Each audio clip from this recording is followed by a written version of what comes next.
Have you ever thought about whether some people are just above the law? It's a pretty dangerous idea, right? Well, it's right at the heart of Fyodor Dostoevsky's masterpiece, Crime and Punishment.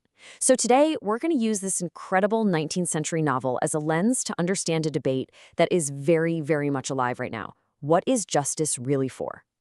So, at the center of this whole story is this wild theory from our main character, a broke and kind of desperate ex-student named Raskolnikov. He basically argues that history's greatest figures, the game changers, were always criminals. They were the ones who had the guts to break old laws to make new ones. He believes these extraordinary people, think Napoleon, have an inner right to do whatever it takes. And that is the million-dollar question Dostoevsky asks. I mean, it's one thing to sit around and philosophize about this stuff, but it's a completely different thing to actually go out and do it. So, Raskolnikov decides to put his theory to the test, to see if he's one of the extraordinary ones. And let's be clear, he's not just doing this for money. No, this is an experiment. He's experimenting on his own soul to see if he's got what it takes to be a Superman. This idea he has is actually a preview of what the philosopher Nietzsche would later call the Übermensch, or the Superman. Raskolnikov even writes an article about it, arguing that humanity is pretty much split down the middle. So on one side, you've got the ordinary folks, the masses.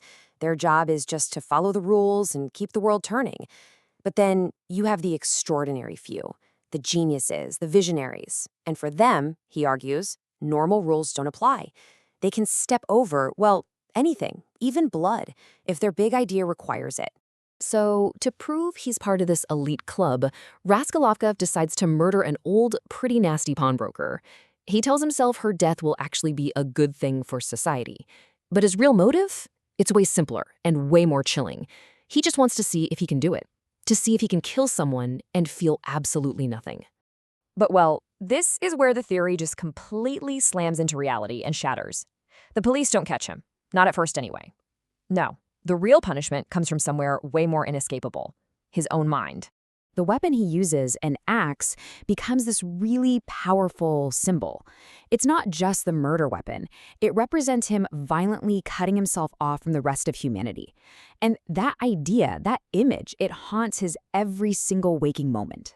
Raskolnikov thought he'd feel powerful, like a god. But instead, he has a complete psychological meltdown. He doesn't feel extraordinary. He feels trapped. The fever, the paranoia, the physical sickness, this isn't the feeling of a Superman. It's the feeling of a man locked in a prison he built for himself. And this quote just brilliantly shows how desperately he's trying to rationalize his own agony. He's trying to spin it to convince himself that all this guilt and suffering isn't weakness. No, it's proof. Proof that he's actually one of those truly great people. It's a twisted logic that shows just how lost he is. This whole internal chaos just sets the stage for a massive battle for Raskolnikov's soul. And this battle is personified by two very important characters who show him two completely different paths forward. On one shoulder, you've got Sonya. She's also an outcast, but she clings to this incredible faith and believes you can find redemption through suffering. On the other shoulder is Fedrigalov. Now, he is the actual extraordinary man Raskolnikov wanted to be. He feels no guilt, believes in nothing, but all that freedom just leads to boredom, emptiness, and in the end, suicide. So what was Dostoevsky's answer for a crime like this? Well, the novel gives us a vision of justice that's really rooted in its time and place, 19th century Russia. And it's all about confession, suffering, and a kind of spiritual rebirth. And this is the absolute turning point. Raskolnikov has to make a choice. He rejects Svidrigaïlov's empty path and chooses Sonya's. He confesses to the crime, accepting that his prison sentence isn't just about paying a debt to society. It's something he needs to do to heal his own soul. Okay, and that brings us right back to today, because this 150-year-old moral problem perfectly reflects a huge debate happening in our own justice systems. We are still asking that same fundamental question: what is justice for? Is it to punish, or is it to restore?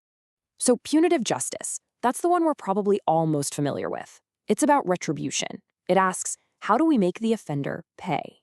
But restorative justice, that asks a totally different set of questions. It's focused on the harm done to the victims and the community, and it wants to know, how can we repair that harm? And, when you actually look at the data, a pretty incredible picture starts to form. Looking at this table, which is based on a whole bunch of studies, you can see that while punishment is obviously necessary for some crimes, these restorative approaches often lead to better outcomes. Just look at the victim's satisfaction rate. It's incredibly high, and the focus on rehabilitation is huge. But for me, the most stunning number on here is recidivism. That's the rate that offenders commit new crimes after they're released. As you can see from the data, restorative justice programs can literally cut reoffending rates almost in half. That means fewer victims, safer communities, and frankly, lower costs for all of us. Which brings us full circle, back to our killer. Raskolnikov's entire journey was about finding a way to be redeemed through his punishment, but it was also about confessing the harm he caused and starting that long, slow road back to being a human being. So it really leaves us with a question, doesn't it?